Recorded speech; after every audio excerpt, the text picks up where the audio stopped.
everyone, welcome back to my channel. Thank you for liking, sharing, and subscribing to these videos on YouTube, Facebook, and Instagram at the Sita One. You can find daily posts of the tarot cards on Instagram and Sita's weekly tarot readings on Instagram, Facebook, and YouTube at the Sita One. My name is Sita.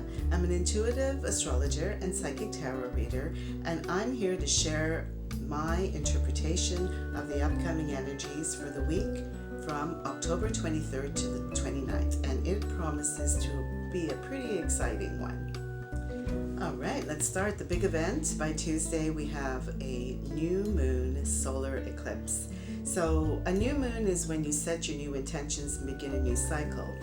The solar eclipse makes it more intense and very powerful, and the energies reverberate and have an effect on your life for about 6 months. Now, you may not notice the changes because there's so many very important cycles going on with the planets that are transiting and hitting different points in your chart. But in this full moon, it's a Scorpio moon, and Scorpio means that you need to look really deep within and transform things. Now, my interpretation of this is that we've had a lot of Libra energy, and Libra is ruled by Venus. Venus will connect with the sun, and it's this Kazemi powerful connection.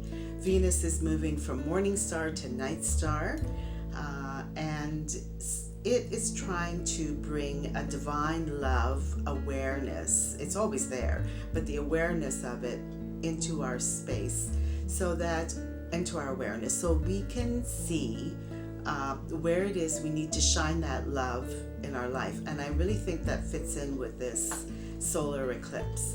So as you're setting your intentions, look at where it is that you need to shine that light of love. Most of the time, we all experience memories from the past, may go back to childhood, may even go back karmically, that we need to take a look at and reveal those hurts and then illuminate them and heal them through love. Love of understanding where that, if it's another person or situation that hurt you, then understanding it, and then loving yourself, meaning that you give yourself the permission to heal that. And that has it brings a very important vibration and healing vibration into your whole life and your perspective and your relationship with others. So Libra is about your relationship with others, and I also think Libra is about the relationship with the self. Now, Venus, you might understand Venus as being love and the love of material things and having beautiful items, but Venus goes a lot deeper than that, and this archetype is about the self-sacrifice that love brings. That if you truly love someone, you're willing to sacrifice something in order so they can be healed and happy, and that's something to think about. So what is it you're willing to sacrifice? Now, as we move on during the week, Jupiter is going to enter into Pisces, so it's going to revisit the points that it did, I think it was about a year ago, where it's moving into that Piscean stage for the last time before it heads forward into Aries. So something to think about are your dreams. It will get close to Neptune. So Neptune is about imagination and psychic ability and dreaminess. And it could also be falseness and deception, so be careful. Jupiter could amplify that. But this is in a square. Neptune's in a square to Mars. Mars is really slowing down, and you might feel the frustration of things not working out. Your ideas, you have to rework them. People are not accepting of your ideas. The communication's not there. That's all Mars. So just be willing to look at where you're feeling frustrated and angry, and work out a different strategy and a different way of communicating with yourself and others to help you through this time. As we move forward, then we have the Mars retrograde will happen by Sunday, actually, but you're really going to feel it this week.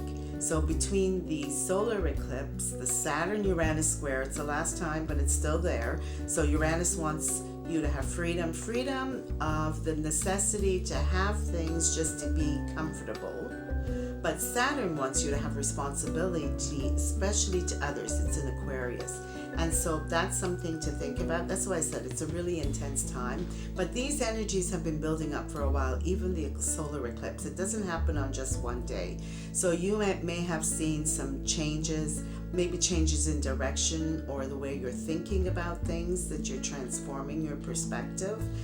And the Saturn-Uranus, it's hard to predict because it's such a long cycle, but we can see it collectively in the way we're looking at our security, our money, all those things. So that's why I say it's a very intense time, but it's also a very important time for you to rework your perspective of what your life is and what you need to work on, and your relationship with others. So while it's very challenging, we're very lucky to be in this time where the growth of awareness in humanity is reaching a higher vibration than it ever did in our existence. So I'd like to remind you to like, share, and subscribe to these videos on YouTube, Facebook, and Instagram at the Sita One. You can find daily posts of the tarot cards on Instagram and Sita's weekly tarot readings on Instagram, Facebook, and YouTube at the Sita One. Now, I would suggest that you try a little meditation during the day when you feel frustrated. Put your hands on your heart, breathe deeply, go within, and while you're taking those deep breaths, allow the love that you have within to penetrate any difficulties or stress you're feeling and penetrate your body, and then send that energy out to others around you. It only takes a minute, and it will help you to redirect your focus to something positive. Remember to take care of yourself and others, and I'll see you next time.